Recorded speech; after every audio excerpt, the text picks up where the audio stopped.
On the website StarWarsWeb.net, a cartoon image of Yoda is shown next to the words, "Like these games you will." The site lists several Star Wars video games, including Star Wars Battlefront 2 for Xbox, Star Wars The Force Unleashed 2 for Xbox 360, and Star Wars The Clone Wars Republic Heroes for the Nintendo Wii. Right next to that, there are links to a Star Wars online store with the phrase "So you want to be a Jedi" and an ad for a Lego Star Wars set. At first glance, the site looks like a regular Star Wars fan page from around 2010, but according to an amateur security researcher, it was actually a tool created by the CIA to secretly talk to informants in other countries. Iranian officials first discovered a group of these secret CIA websites more than 10 years ago. That discovery eventually led to many CIA sources in China being killed in the early 2010s.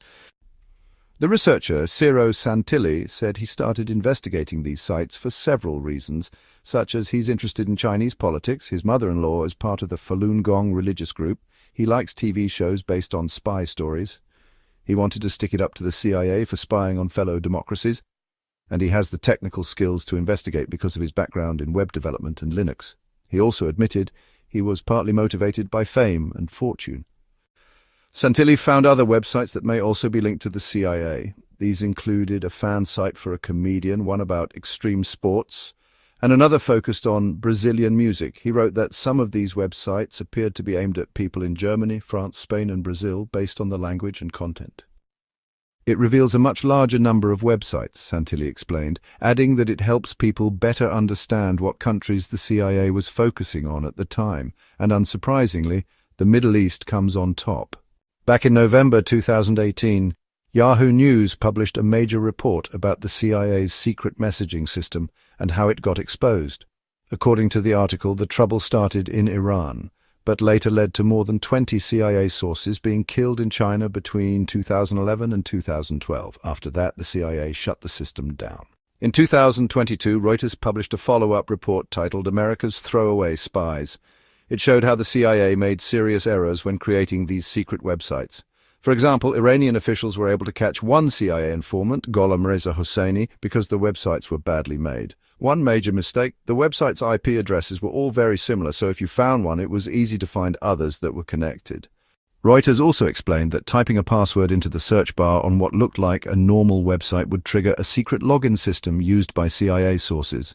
The Reuters article listed 2 domain names and described 9 websites in total. It also included clues that Santilli used to find many more. He noticed that the file names of screenshots in the article sometimes showed the URLs of the secret CIA websites. He looked those up on the Wayback Machine, an online archive of old websites, and used a tool called viewdns.info to find more connected sites based on IP addresses. In his own detailed write-up, Santilli explained how he uncovered the Star Wars site and others.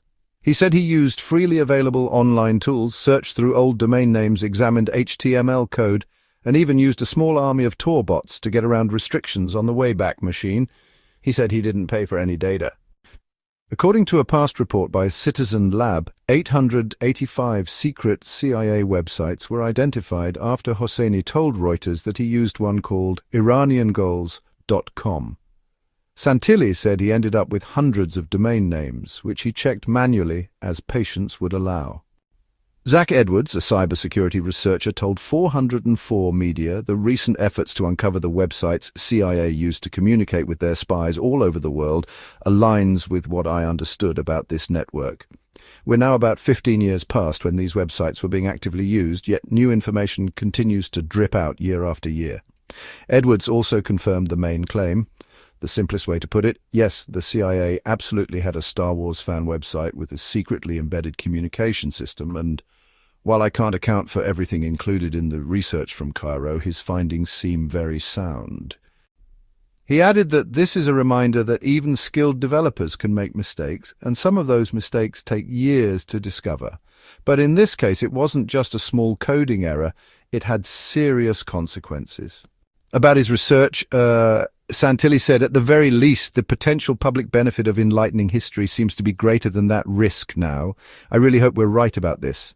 He also said, it is also cute to have more content for people to look at, much like a museum. It's just cool to be able to go to the Wayback Machine and be able to see a relic spy gadget live in all its glory. The CIA declined to comment.